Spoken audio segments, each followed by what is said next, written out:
Maybe we start with this, Ken. I There's some similarities that I can appreciate with you growing up around a father playing in the big leagues. Okay, so Mhm. maybe if you could humor me on maybe a story that you remember as a kid that you would go to the ballpark, or maybe just some moment that you had with your dad as he was continuing on with his big league career. Uh, we play the father and son game each year, Hmm. and it's the only. I mean, I'd go to the ballpark probably 4 or 5 times early with him in a year, and it was like, hey, opening day, we'd get out of school and go down early, but we wouldn't go in the clubhouse. And then there was like 2 other times that we'd come down early. Father and son day, husband and wife game. And then there was a couple times where my mom said, "You better take these boys because I have things to do and I just need to be alone." But those are the only real times that I was, at the ballpark. I actually watched my first big league game from the dugout. I was probably a junior in high school. Uh, you know, um, we had a game early, and I drove down to the stadium to watch my dad play. He was actually with the Braves at the time, and it was the first time that I got to watch a game from the dugout. Everybody thinks that I was sitting there, you know, uh, uh, uh, a baseball rat, at the ballpark early, taking ground balls in the outfield. No, my dad was, hey, this is my job. I want you to be a kid. I want you guys to be kids and go out there and have some fun. Um, and that's the my dad in a nutshell. It's like, hey, this is what I do, not necessarily what you're gonna do. My brother played college football for Ohio State, so he was very firm on you live your dream, not what I'm doing. Mhm.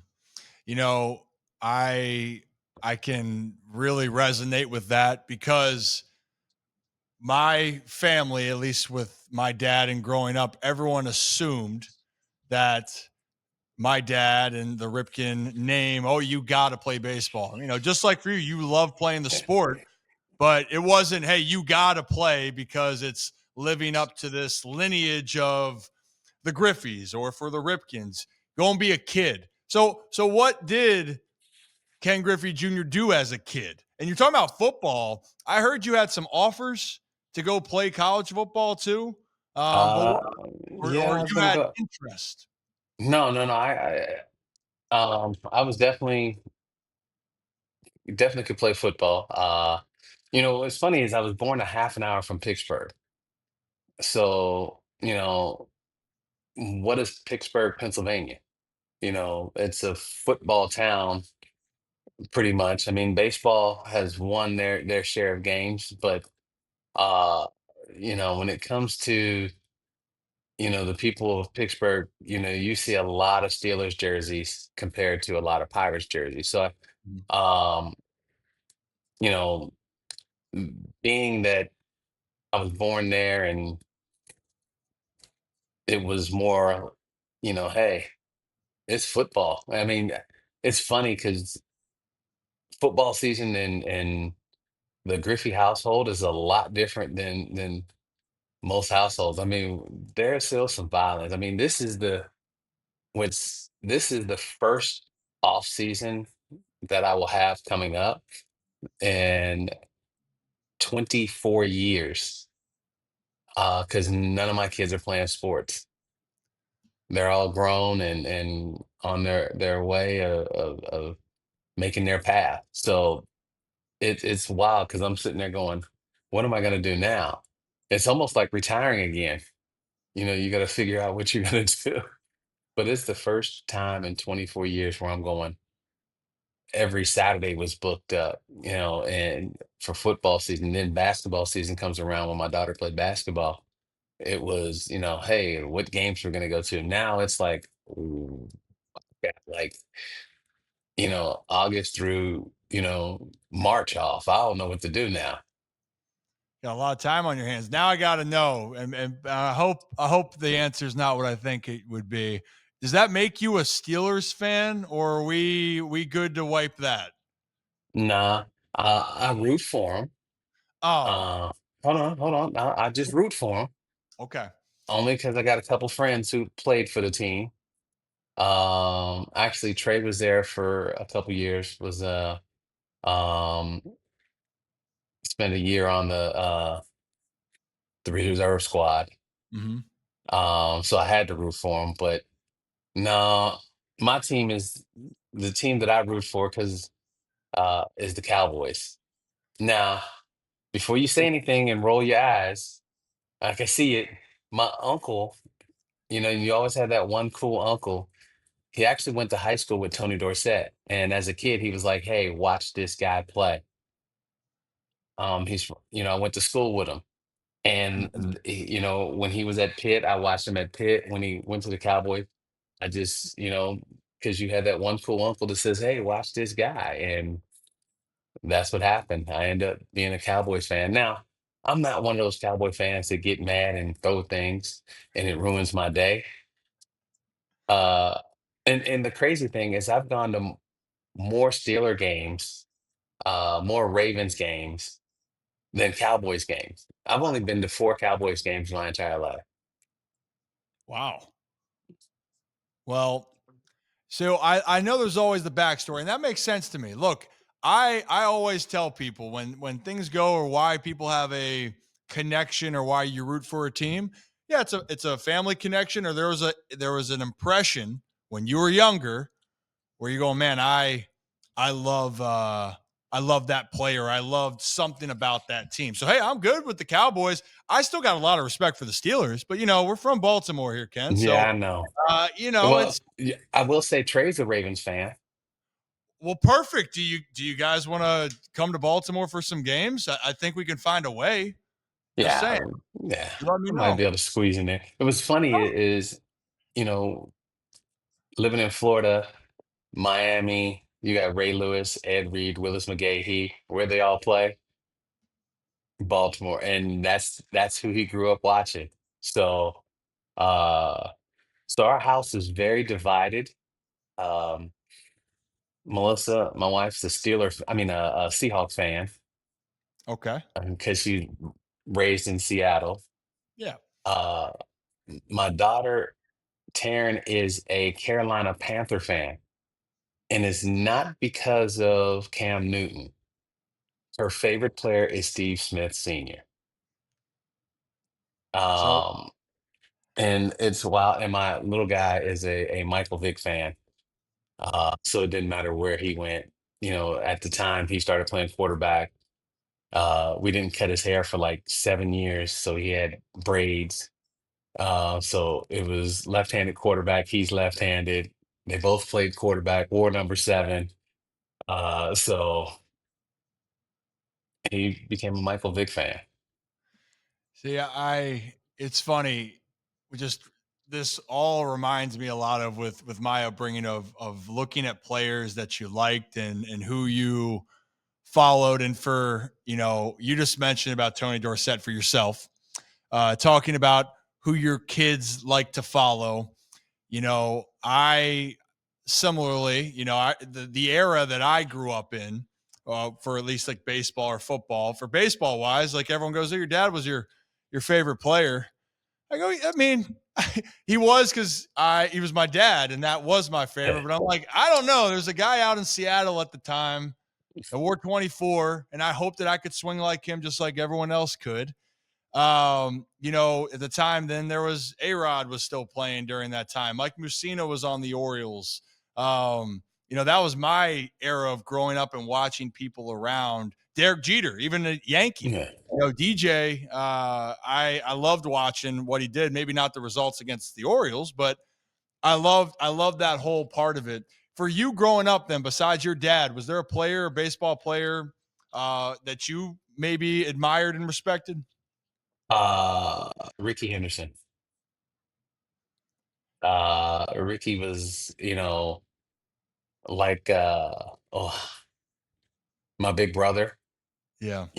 I got to play basketball with him when I was 12. He made a basket and left. He literally shot it, jumped in his car, and drove off. I was 12 years old. I was heartbroken. And I said I was 14. Uh, I said, I still remember that. And I said, I want a rematch. And he just started laughing. He said, you got to get a little bit bigger, son. But there are so many guys that have a impact on, you know, me. I mean, think of this. I'm 19 in the big leagues. You can't do anything. There's no bars, there's no nightclubs, there's no nothing. It's, play baseball, go home. And there are a lot of guys that, from Kirby Puckett, Dave Winfield, oh, Chili Davis, Eddie Murray. I mean, all these guys, uh, Elrod Hendricks, took me Oh, under their wing and said, hey, come to the house. I'm going to pick you up. I'm going to take you home. I mean, Willie Stargell. I mean, these are all, I mean, they're a list of guys that said, hey, you know, we're going to teach you how to be a professional. And, you've got other things to worry about. You're still young, but I don't want you to fall in any traps that some of these young kids fall into. And yeah. they made sure of that. Yeah, I really that kind of goes into this next uh part of this conversation because, you know, however it was with your childhood and growing up, uh, you were pretty damn good at playing the game of baseball. So damn good, you were going to be the number one overall pick. You were. We were trying to figure out if you had any minor league stories, but you didn't stay long enough there to really develop them. And here No, you are ascending. uh, no, You're I will say this. I broke 80 bats my first year. I had 187 plate appearances. I broke 80 bats. And they weren't like minor league wood. They were all my dad's bats. So he flies in from he flies in San Francisco and drives to Bend mhm. to watch me play. And I wasn't playing that day, but the coach said, hey, I may pinch hit him. He said, don't worry about it. Whatever happens, happen. He said, I just want to say hi to him. He said, no problem. So he puts me in. I actually broke. Now, before the game, he gave me 2 dozen bats. And I broke four on one plate appearance. I got jammed, pulled it foul, hit two off the end, and got jammed again. And it was a ground ball back to the pitcher. He just looked at me and rolled his eyes and did this. And at the end of the game, he said, you're gonna have to learn how to use wood bats. Now, Wait a minute. Wait a minute. One at bat, four one plate bats. appearance. You broke four. Yes. Ken, I gotta say, I had a streak where I broke in the minors. I broke three bats on three pitches, but they were three at bats. Um, No. I don't know if I've heard someone break four in one. Yeah. Yeah. That's so the that off season. And here's the funny thing: I hit 320 that year. So isn't that the funny part about baseball, right? That for a moment in time, it can humble you so quickly, right? Of going, uh, well, that or having your mom fly into town and I'm hitting 214 or something and go, you know, I'm not coming to see we just don't do that. I'm not coming to see this ever again. This is just bad. And I guess I hit the express elevator because I went like 24 for my last 57. Uh, dang. and she was like, now that's what I'm used to. And from that point, I think, if dad say something, it's more like, yeah, whatever. It's just dad. But I guess when you hurt mom's feelings, it hurts more. And what's funny is I see it now with my boys when they'll say something and my wife will give them the look and I go, oh, now I know what my mom felt like just by looking. Because at the time you're like, but no, you're trying to get your point across. But yeah, my mom and I never looked back. That was the funny thing, is I was like, okay, went to high A, hit 336 or something like that. And then I had a stress fracture in my lower back. So they sent me home. And my dad was like, he is not staying in this house. He is going to rehab somewhere, but he's not rehabbing in this house. So they sent me to Burlington, Vermont, and I rehabbed for 2 months. And what's funny is the day that they sent me, I was actually able to play. I could have played, but they were like, "No, we're gonna do this. This is the protocol." Um, I said, "All right." So I spent 2 months in there, and I think I only played like 17 games in Double A Yep. total. Um, but they gave me an opportunity in spring training, and it was, "We don't know if we're gonna send you to Double A or we're gonna send you to Triple A, but we're gonna let you play." And I called my dad. I said, "They're gonna let me play." And he goes, "What does that mean?" I go, "I'm gonna play at least 3 to 4 times a week." And he goes, "Go for it." And that was it. He's like, "This is what you dream of, an opportunity to go out there." And I broke like 5 Mariner records that spring training, and they couldn't send me back. Hey, you played your way into the bigs, and you are correct, by the way. It was 17 games in Double A, and I guess that's all it took. Then you go out there, you kick the door down literally, and then here you are, just just up there as a teenager. So I gotta is that like I know there's all parts of this, right? But it's everything you're dreaming of, and I know that you had the high expectations because of where you were drafted, and people see the potential, and you're people know what you possibly can be. But when you made the team and you're going to be in the big leagues, and then there's the other parts of this too with your with family and your own father. Did you ever have like that moment of being like, damn, this is not gonna say I can't believe it's real, but it all kind of happened just like that, and here you are living out your dream. No, I've never really had that moment. Mhm. I guess because I'm living it, and I'm like, I'm one of those people that, all right, we got to stay right here in the moment. I can't let my brain go left or right. Mhm. So I stay pretty much neutral. I think the happier I am, the more I talk, the madder I get, the less I talk. So I think my friends and family know that. So it's one of those things where if I'm happy, I'm gonna sit there and chat. If I'm not gonna say a word because sometimes you'll say something in anger, and you really may not mean it. But I've learned from watching the media all my life, my dad do interviews and stuff like that. Don't give somebody else a soundbite. Is one of the things that I remember growing up vividly. Like, you could say things, but say it in a way that you can articulate and make sure that it comes across, correct. Yeah. That's especially in this day and age now when we're talking about don't give anybody any more fuel, no more bulletin board. It's definitely harder to stop that now.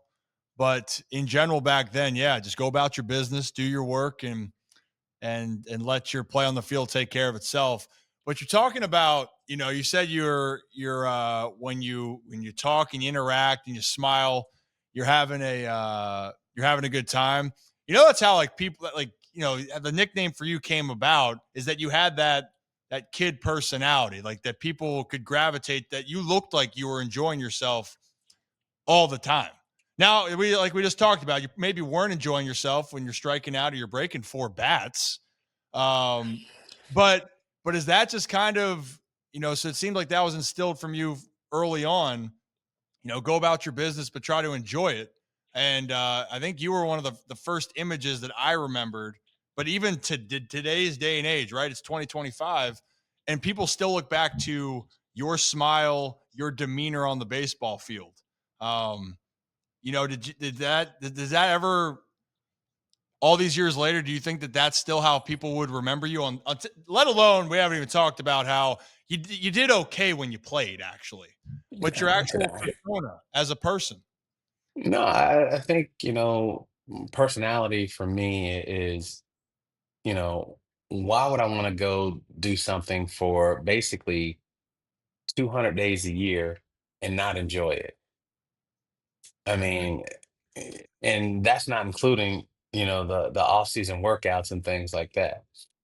So I've always enjoyed baseball. I enjoy competition.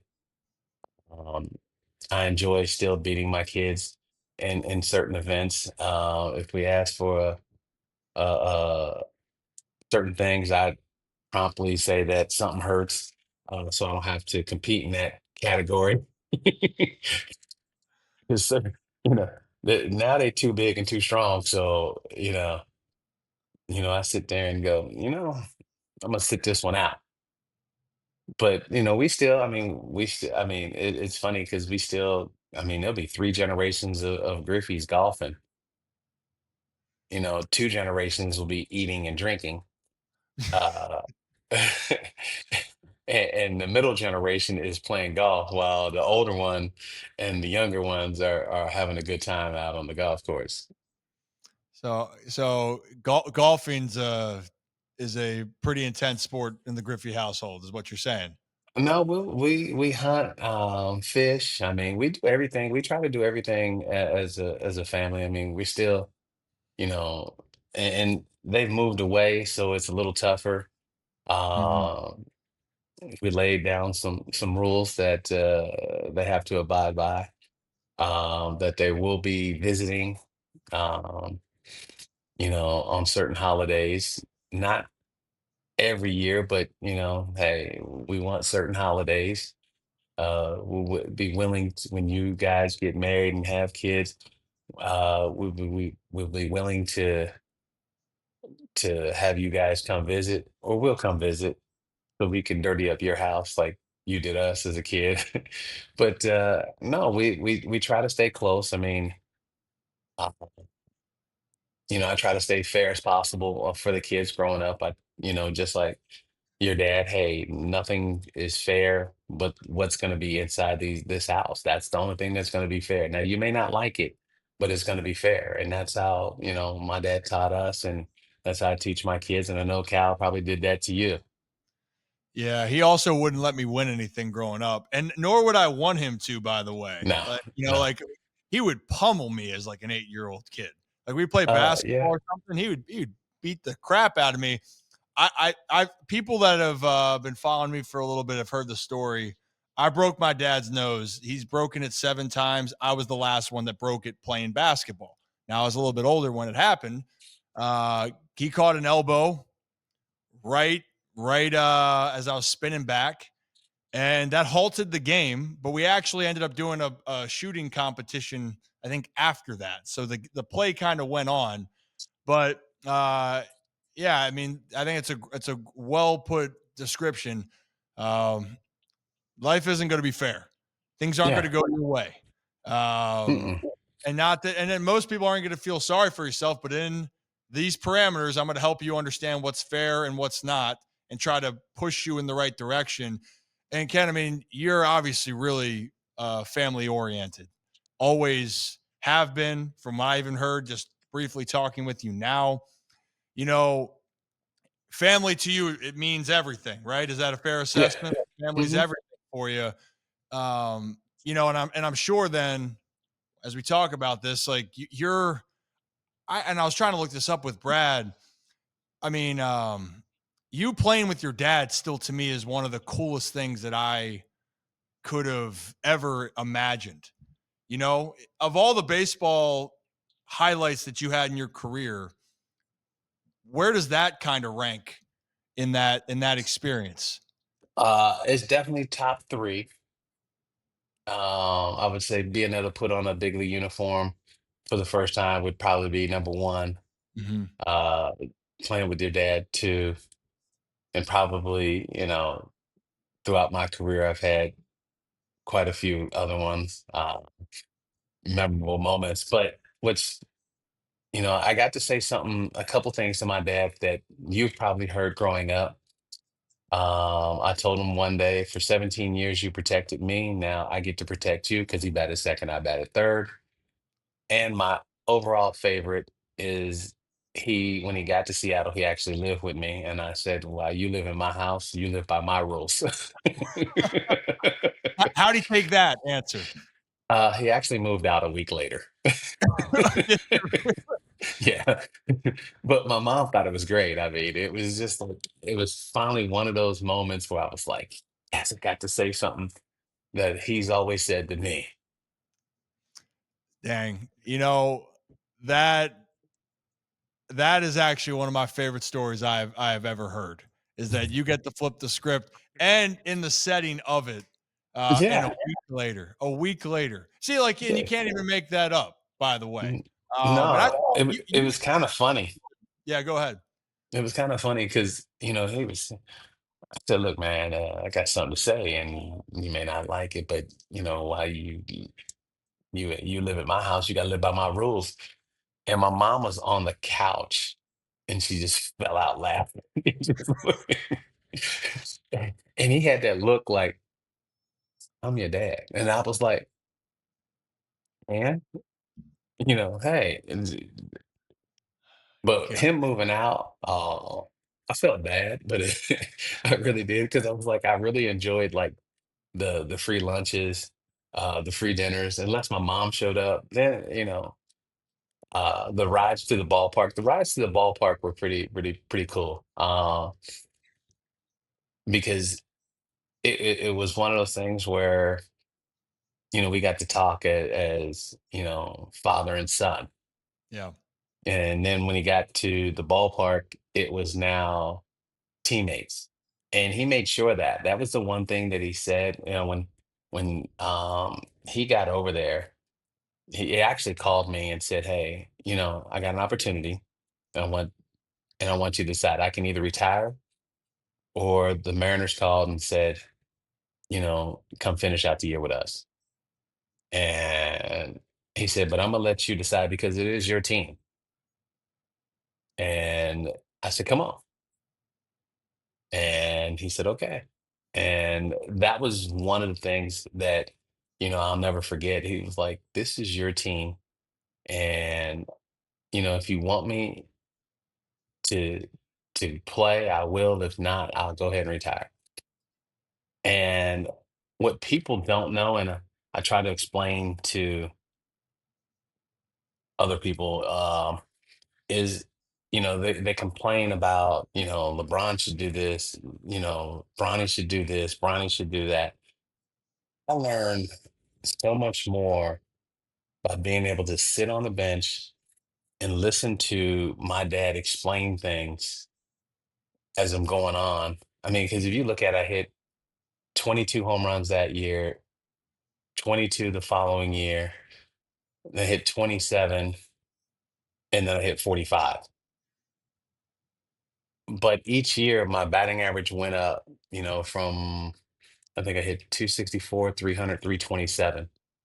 I started learning to do things, what I can do by sitting there for the 6 weeks watching my dad set up pitchers, do certain things, to get pitches that he could hit. And I was like, okay, I'm gonna try this, I'm gonna try that.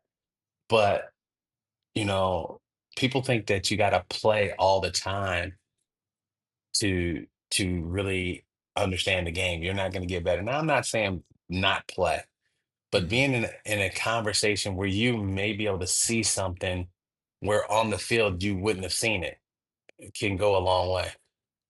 Right.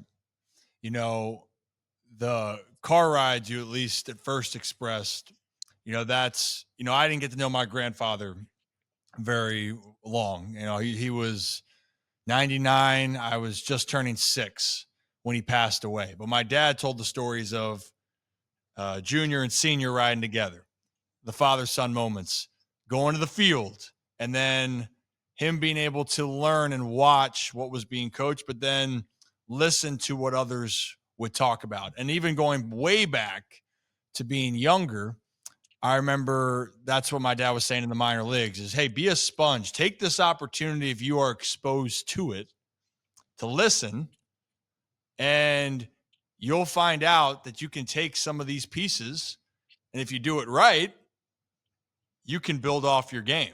And I Yeah. think obviously not only did you build off your game, your memory is so precise. You nailed every single year right there, by the way, with your stats.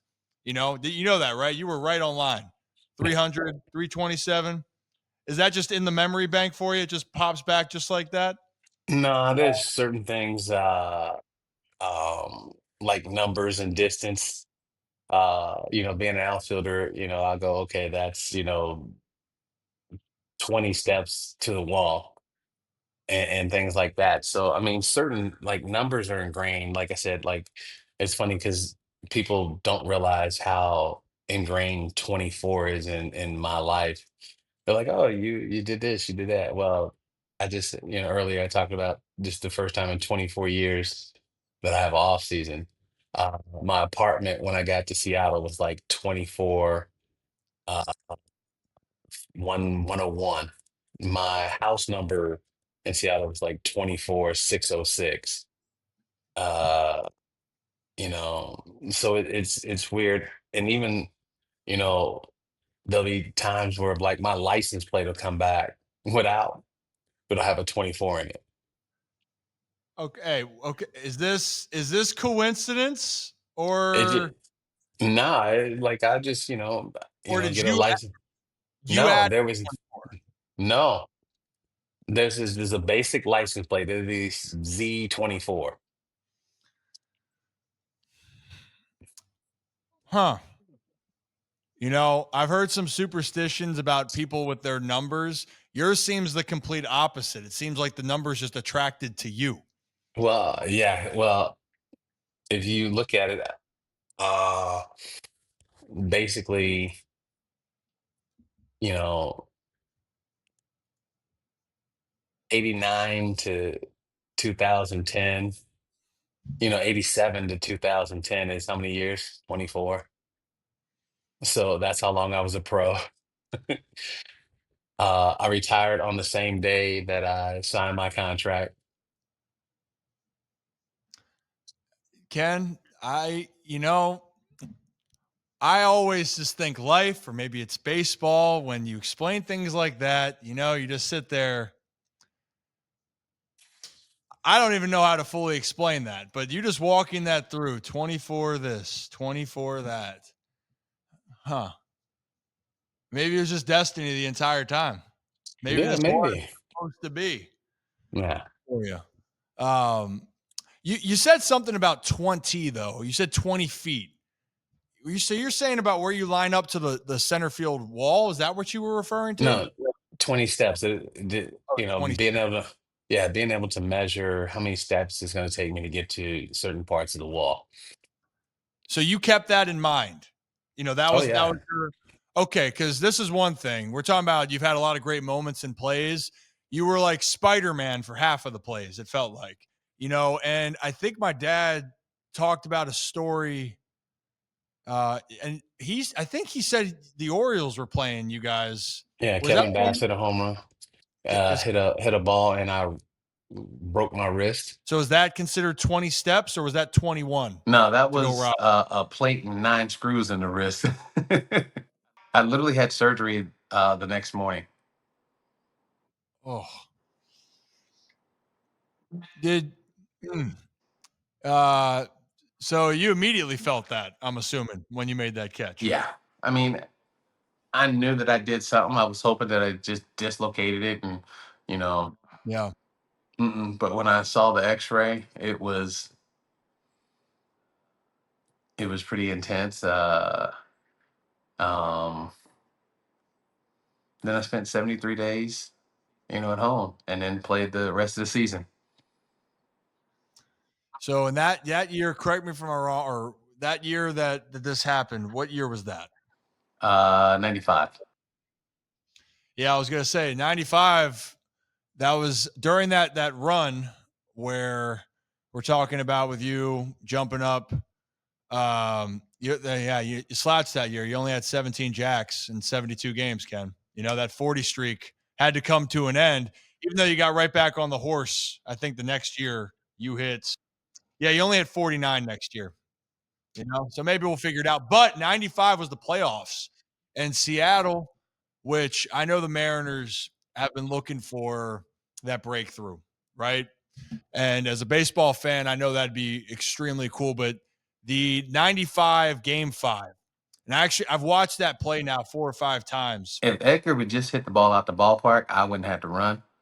So I want to talk about that because, uh, dude, you were moving. Um, I know you got the pop, you got the power. That ball was smoked down the left field line. Uh, I didn't think looking at it, I'm still surprised you scored. You know, does that, Well, I mean, walk me through, I mean, you got a heck of a jump and the angle no, of it was great and you still beat it pretty convincingly. well, as an outfielder, my job is to make things look easy. Um, be in the right position at the right time, being able to set myself up so I'm not having to dive, so I'm not having to make circus catches, and people look at it like you know that's what you're out there for, and I'm like, no, my job is to make plays. It's not to the fundamental plays is the most important ones. So if I can set myself up in the right position in the outfield, I don't have to make all these great catches, even though uh, sometimes they happen. But majority of the time, I'd say 90% of the time, I am not trying to dive. I am not trying to run into a wall. But it happens. Now the play with Edgar down the line, you know, and I actually looked at the third base coach one time right before I hit second. Mhm. And that was the last time I looked at him because as an outfielder, as a base runner, um, my job is to try to score. It's his job to try to hold me up, but I've got to make it tough on him. And people don't look at it that way. There's three things in baseball. It's your outfield or fielding, it's your hitting and your base running. Guys have made it a career being a base running threat, and you don't want to be taken out of the game because you can't run the bases. You don't want to be taken out of the game because you can't catch. And you don't want to be pinch hit for, you know, in the late innings. So, those things were instilled in me at an early age is base running is just as important as the other two. Mhm. And we also, our group, made a pact that we wanted to score as many runs as we could for each teammate. What they say, pick up the mail. I like that. Mhm. And, when you look at it, when, you go over to arbitration and things like that, you know, I scored 100 plus runs, had 150 hits. I had, X, Y, and Z. Now, those are not my numbers. Uh, but I think the base running is important. And also, when I got in the car, my wife did go, I didn't know you could run so fast. Yeah, so I'm going, I guess because I set myself up in pretty good positions not to have to do it. But I mean, my dad was one of the fastest guys in baseball. My brother was one of the fastest kids in the country. Whether I'm gonna be slow in this household, no, no, mm-mm. The, I love how you talk about, what was it say? You got to get the mail. You say pass the mail. Yeah, you got to pick up the bags. You got You to get that mail. gotta pick up the bags, get that mail. That you for all the individual numbers that you had, you speak so team oriented, right? Fundamentals of the game. That's how do you win the game? You pitch, you catch, you hit better than the other team. Typically, you win the game, right? Yeah. That's the simplicity of this. And if you can find a way to get a run, you do it by any means necessary. And that includes you get a good jump, uh, and you try to score on a ball down the line, whether it's game 2 or game 162, or in this case, I guess it would be game 167 for going to the Yeah. playoffs, game 5. And that ended up being one of the coolest moments I got to watch. I'm a sucker for those, Ken. I'm a sucker for, and I was only 2 at the time, so I got to go back and watch these moments. But the atmosphere, the crowd, you're ecstatic about the whole moment. I saw your very quick interview after it, where I'm glad that you said a quick word and then you went back to enjoying it, because it's those are the moments you dream of. And that obviously has to be one of your favorite moments in the Kingdom out there, right? It has Oh to yeah. be I one of mean, I do believe there. I mean, baseball is a team sport, but it's an individual sport. them. Um, you know, celebrating I, me, and all that wasn't in my vocabulary. I didn't grow up in a household like that. It was, hey, my dad would say, what happened? And I'd give him the score. And then he would ask me, well, what did you do? And he would ask me, what do I need to work on? Mainly for basketball. Uh, because I went from being a center on my little league team to being a point guard the very next year, because everybody else grew like 7 to 8 inches and I stayed the same. But you know, you can't win a game by yourself, but you can lose one, by not doing the right thing, Hmm. not preparing yourself. I think, you know, there's a way to prepare yourself, and then, there's a way to, you know, over prepare and, outthink yourself when you're playing. Yeah. Um, I look at, hitters meetings, now compared to when I started. And I think a lot of these kids are overthinking and not being athletes now. Um, you got to the big leagues because you're an athlete. You got to the big leagues because you can think for yourself. Now, oh, this guy throws 42% sliders after, a first pitch strike, and all of a sudden here comes 98 right down the middle, and you're, 5 seconds too late. I think, we've got to get some back to letting these athletes be athletes, because you've always heard it. Let your athletes be athletes. There's something about them that we don't have, and we can't teach it. The point that you made about athletes being athletes, I don't think it's a coincidence that some of the best players that I've seen throughout sports were multi-sport athletes. You mentioned Dave Winfield. Dave Winfield, multi-sport athlete. You going back to a guy like Tony Gwynn, one of the best hitters, bat the ball skills of all time, multi-sport athlete. My dad, um, a lot of players. There is something to that. Basketball, with the footwork will help you in baseball.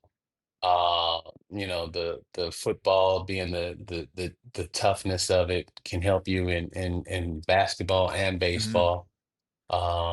You know, you're using different parts of your body. So you're basically cross training, where, you're not, you know, I got a 12-year-old kid who plays 200 games a year. To me, sometimes that's crazy. I mean, you look at the basketball, these kids are, you know, doing this, doing that, this tournament all summer, and then go play. And then you have, football, the 7-on-7s. You want to be seen, you want this. And I think sometimes, parents have to sit back and say, hey, my kid needs a rest. People you know, take days off, Yeah. no, your dad didn't do it for, basically 50 years. Uh, I know, right? Yeah, the audacity of that guy. So Ken, I told him he set the worst example because he taught me that I thought everyone's dad could play baseball, that was the norm, and that if you love it that much, you can play for 20 years, and if you do love it that much, therefore, then you're going to play for what it was, 15 straight years or something like that, yeah, and then from just uh, terrible. right. Just a bad example. I mean, we have that. I mean, we have that in common. Yeah. Yeah. I can see that. Well, I know you're a gamer. That's always been about it. And even though you said you never thought about making the diving catches, you never thought about trying to do more than the fundamentals of what's asked of you, but you gave it your all in everything that you did to the Yeah. point of being of injury, to the point of putting yourself in a position that maybe is uncomfortable, but you constantly kept doing that. You showed up. You were dependable. Well, I I don't want somebody. My name's on the back of that jersey. Yeah. And they're not going to say, he had a bad day at home, so we're going to excuse him for what happened at home. Uh, you know, Things like that. People don't want to hear excuses. They just want to hear guys go out and play. Yeah. And so those are the things that, being in the clubhouse, you know, watching and listening, to the basically the big red machine, hey, what Mhm. matters right now is this game. Whatever happens when you get home, that's what happens when you get home. Whatever happens in the car ride, it's gonna happen. But you are here right now.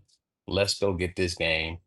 And if it's something that, you need help, you at the time you got 23 other teammates. Now there's 25, 24 teammates, but we can give you help. But, you've got to let us know, if you need help, whether it's, substance abuse and that, and just, we're here for you, but we need you as a team. Mhm. We need you as a man, and go out there and play and give it your all.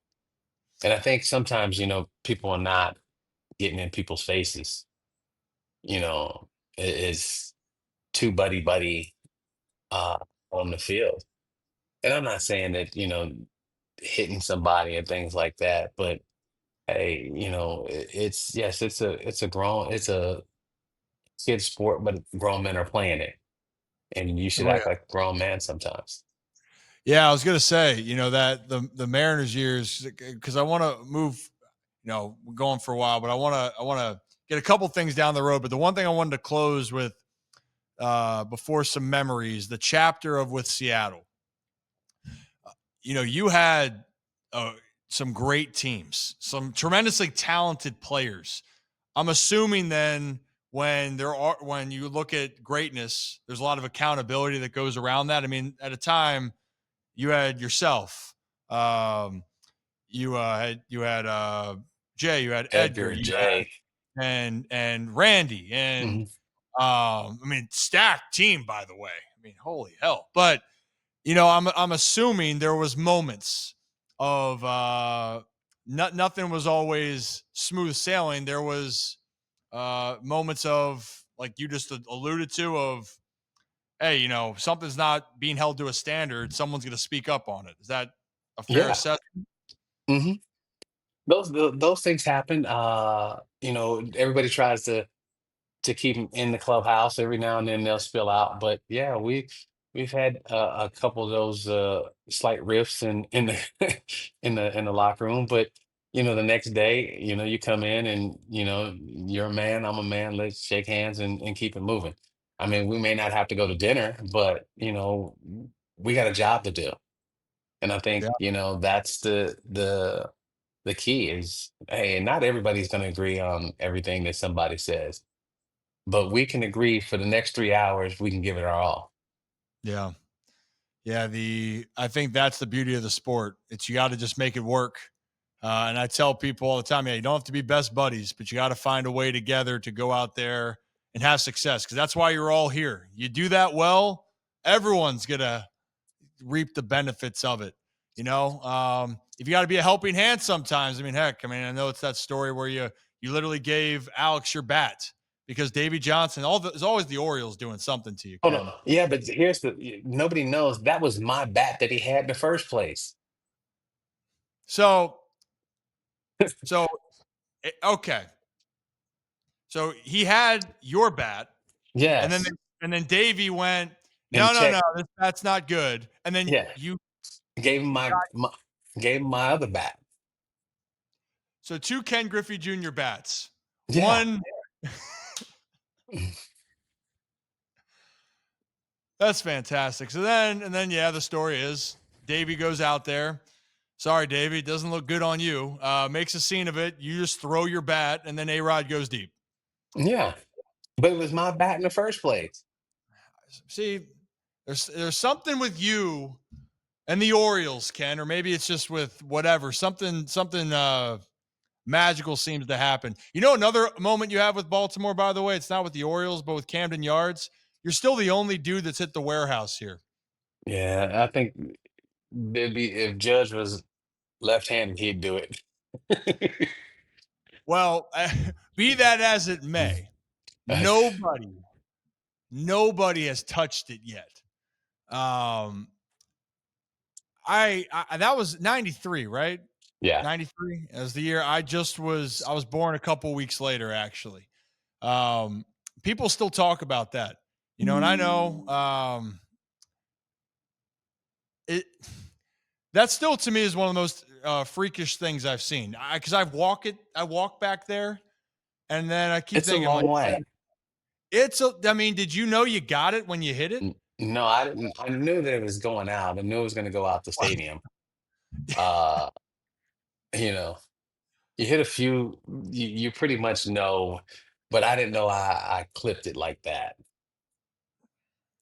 I until like, mean, because I walked back in, I was getting ready to get back in the batter's box and they made the announcement. Then I started laughing because that was the big deal is, hey, can somebody hit the warehouse? I said, I got no chance. and then you're a big you say about your stats or numbers. I don't even remember how the distance. Do you remember the distance on that? Did they tell you? Nah, maybe 493. Is that the furthest distance you had in a home run? If you're going back to numbers, No, it's not the furthest. no. But Okay, I so will tell you, I will tell you a story that happened to me in Detroit.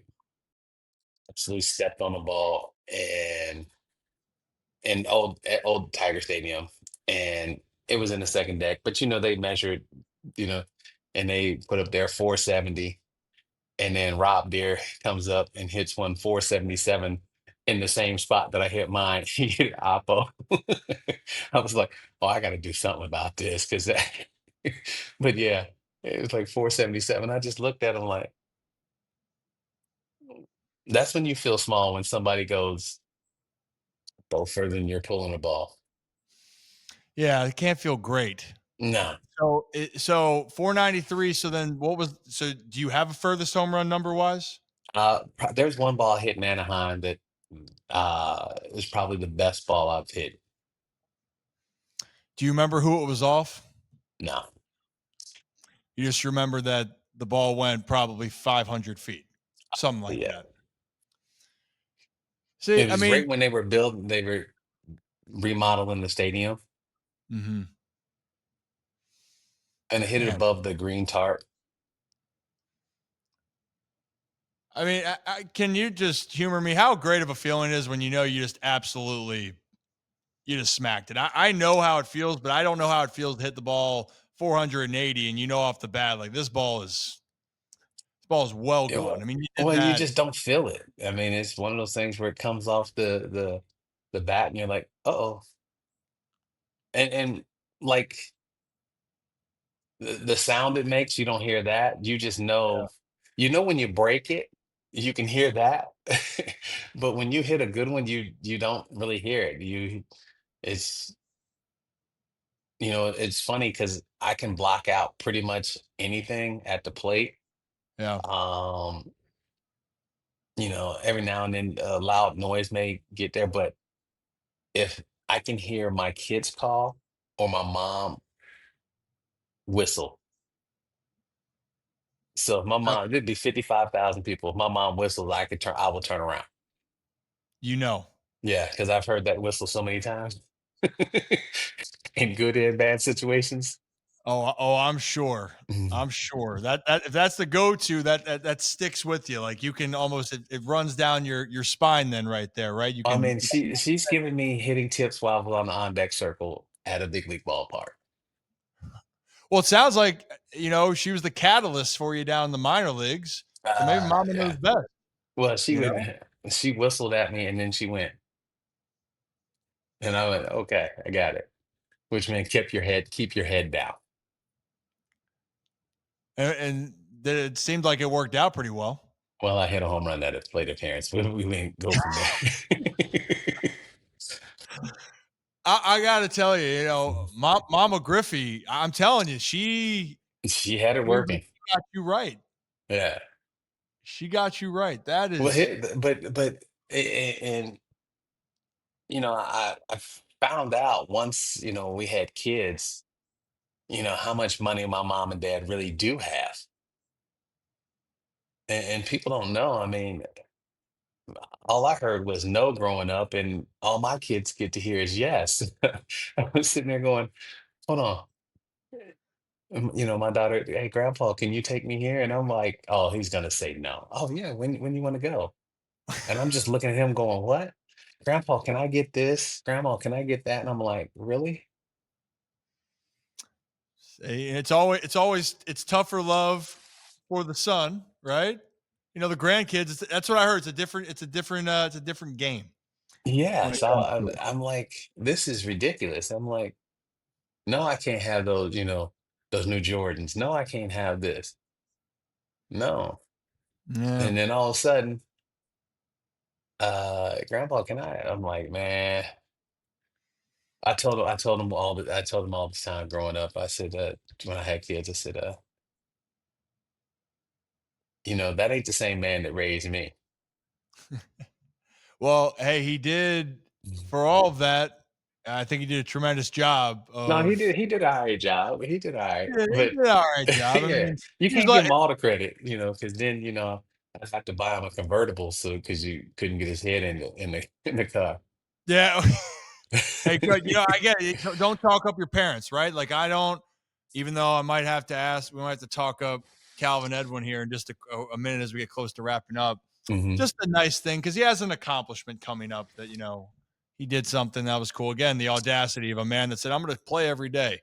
The one of the home runs to the 600th for you, being in Cincy, family there. That N obviously had to be one of the memories for you. Was well, 600. it was actually in Miami when I hit that. No, sorry, Miami. But you playing for Cincinnati. I Yeah, apologize. so I hit 4, 5, and 6.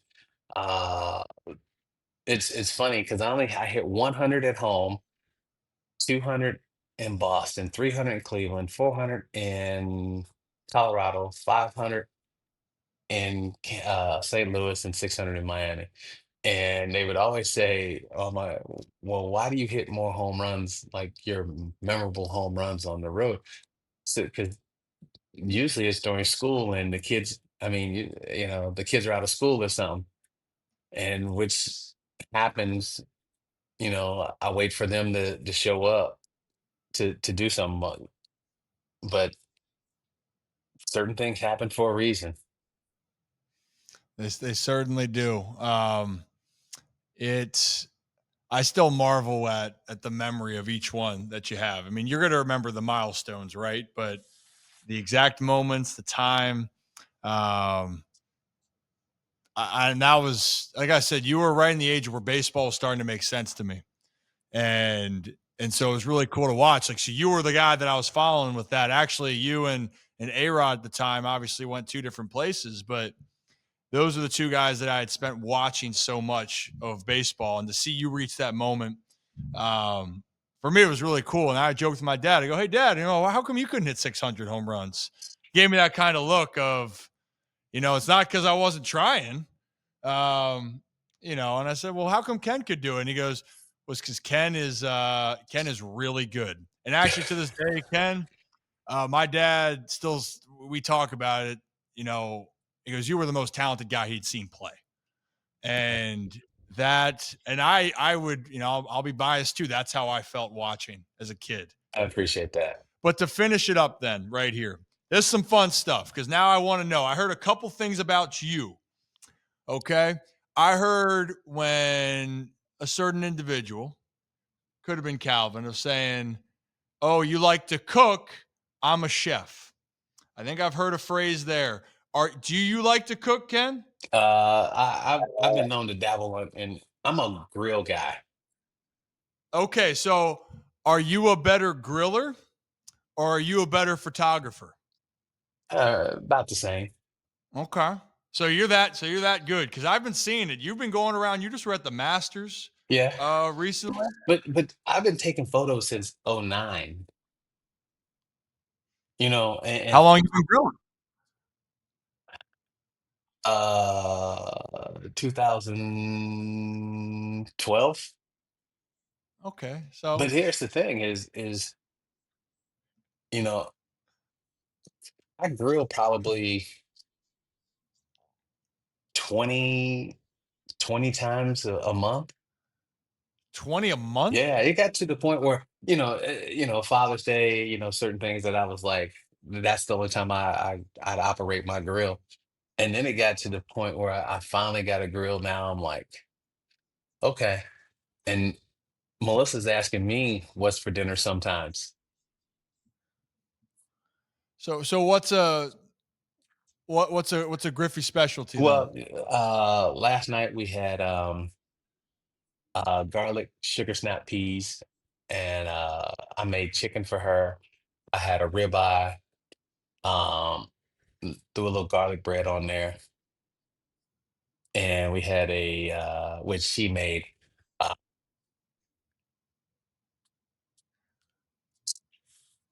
what the? Yeah, she made it. Yeah, I was the only reason I just asked these questions, right? Because I heard, there's a difference between cooking and being a grill master or a chef or whatever it may be. Well, they did give me a bat that says Hall of Famer on it, So, so I can cook. time out, time out. You got a bat now that says Hall of Flamer? Yes. Uh, Ken, I got to see this at some point. I wish I actually flew down and interviewed you straight up because I need to see this in action. That is incredible. What do you Hall like? I'm allergic to fish, Okay. a fin fish, Yeah. but I will, cook fish on the grill as long as I don't ingest it. Then I'm cool. But so I make like a little smoked honey sriracha salmon for the family. Ooh. That's speaking my language right there. Yeah, Grill Master, Hall of Flamer, Ken Griffey Jr. That's the real Yeah, title that you won. So then photography, you've been doing it for longer. You've you've done some tremendous events, and the work's awesome and it's credentialed. It's funny that people now they'll be talking about the golf event, and sometimes you'll just be in the background, like someone will be like, "Oh, it's a great event," and then it's almost like if you look closely, there's another guy that's there actually documenting in the event, and that's you. yeah. Like I tell people, yeah, it doesn't hurt that I hit 600 home runs. Uh, to get certain places. It doesn't hurt, but I still got to go out there and do the work. I mean, I will tell you that um, Bob Martin, who was Masters.com, uh, set the tone, and I would say that it's helped my photography since the Masters grow uh, exponentially. I mean, it's just. what he said, how he looks at things, because usually, I don't really, early, if you look at early photography, you don't really care what you got the picture, you don't really care what's in the background. Yeah. It's just, now I'm looking to see what the background is, the foreground, how can I make this right? And it was all because he said, I don't want our stuff to look like everybody else's. I want our stuff to be this level. And I knew going into that Masters event that I was the low man on the totem pole, but I got to be around world class photographers for 5 days, and I can pick their brains. Yeah. Um, you know, I think I learned to fly a plane in '05, so I got my pilot's license in '07. Um, and photography, did scuba diving. I try to do certain things that, keep me occupied. Um, you know, rode motorcycles, things like that. But uh, photography and piloting are the two things that everybody wants everybody to get better. Mhm. It's not like sports. I'll tell you all my secrets when I retire, but you're not getting them while I'm still playing. In photography and flying, it's like, hey, to be a better pilot, to be a better photographer, this is what you need to do. So they're always looking out. And I find it very interesting uh, that, those two I gravitated towards because everybody wants to help. Yeah. I So besides Hall of Famer, now you might be the most interesting man in the world when it comes to just you are doing so many different parts. But the hardest question they might have to answer now: who's a better photographer, you or Randy Johnson? Well, Randy took it at school, so I learned a lot from Randy. So Randy's Uh, the master here. You're the apprentice in this certain circumstance. Well, yeah, I mean, Randy has done phenomenal things, but he took it in school. I mean, I was a late developer.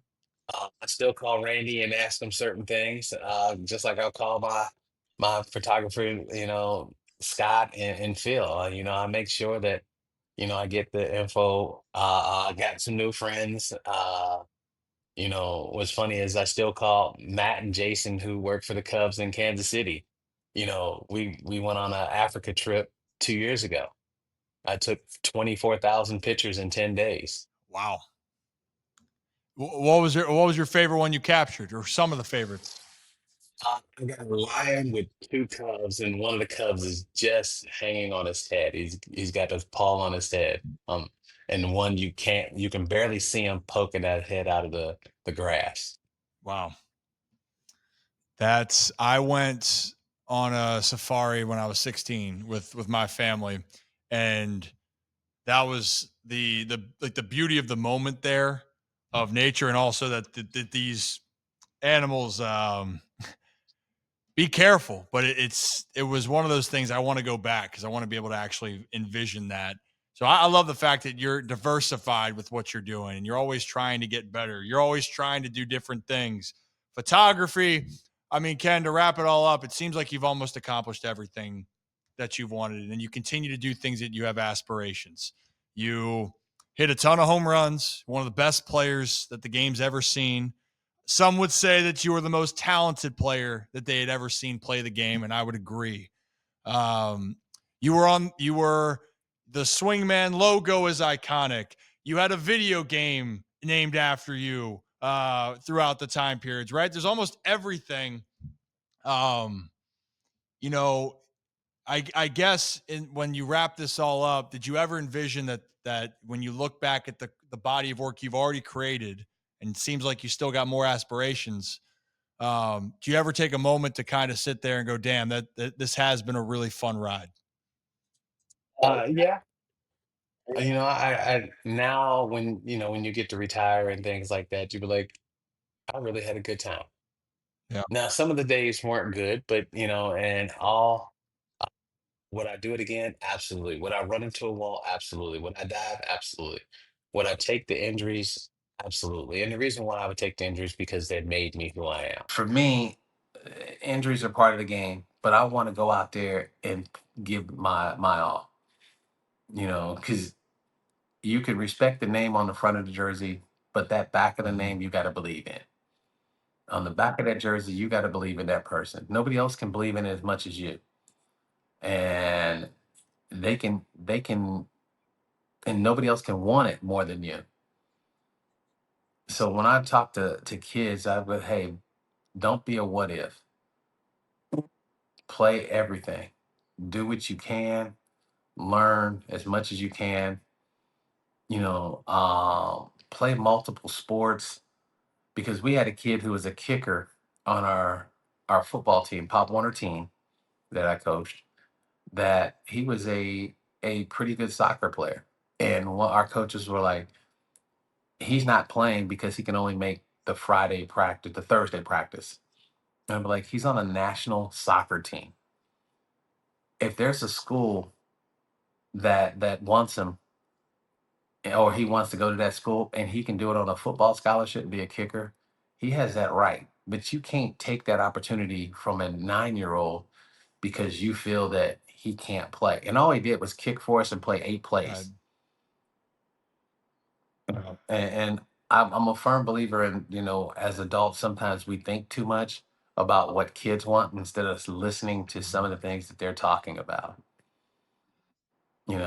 I spend a lot of time listening to my kids and then giving my opinion. Now they're 23, 29, and 31. They're looking at me like, hey, you need to listen to us sometimes. Because I tell my dad that too. Like, and they have a pretty good grasp on things, because they're at that age that, you know, I was once at, your dad was once at. We're at 20, and whether, politically, socially, and everything else, they're right in that era where they remember everything. Where we're like, what did we do 5 years ago? But we're long as you have good, Yeah. responsible kids, I'm happy. And you're saying with all this, believe in yourself, because other people can believe in you, but it doesn't matter at all if you don't believe in yourself. Believe in whatever with the name on the back, and also listen. Be willing to Yeah. listen to others, and especially the younger generation. Um, and if you listen well enough, you might learn something that you never thought of, or might open your mind up to something else in the process, and enjoy the experience, enjoy the moment, because at some point, circumstances and moments are going to change, and you're not going to be able to go back and do it a different way. So, um, Yeah. I think that's a great message. And then maybe if you do all that right, there's no guarantee you're going to go and hit 600 home runs, but maybe there's a chance you can be a Hall of Famer.